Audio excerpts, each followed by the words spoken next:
a motion before us that we should refer the entirety of the saga to our ethics, code of conduct, and public petitions to revert back to us. But let me just read this for the record.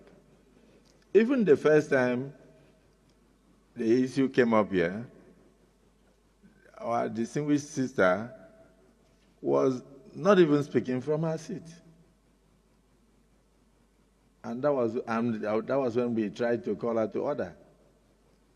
I think part of the problem is when people come from court-declared senators, they miss the orientation. The management of the National Assembly is hereby ordered to organize periodic orientation, particularly for senators who are midstreamers, who can midstream and did not start when their colleagues started. Because I remember that this particular senator, on the day she was sworn in, raised her hand to speak.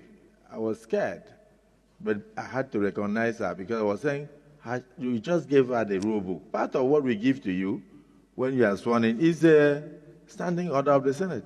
So I said, has she even opened the rule book to know what she's going to say?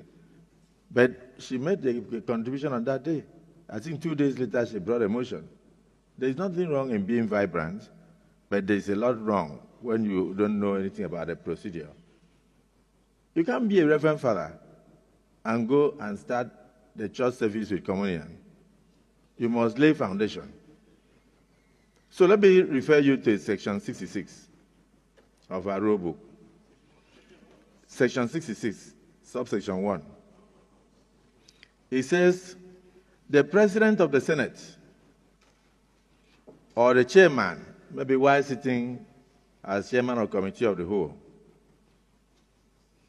after having called the attention of the Senate or of the committee to the conduct of a senator who persists in irrelevance or tedious repetition, either of his own arguments or of the argument used by other senators in debate, may direct him to discontinue his speech.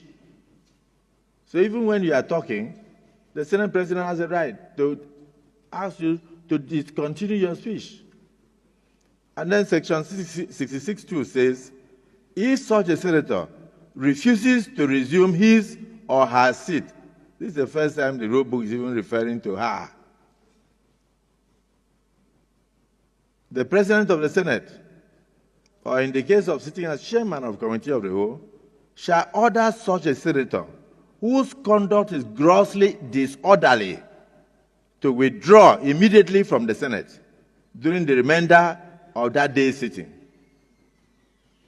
The President of the Senate shall order such a senator to withdraw in the event that he views her conduct or his conduct to be disorderly.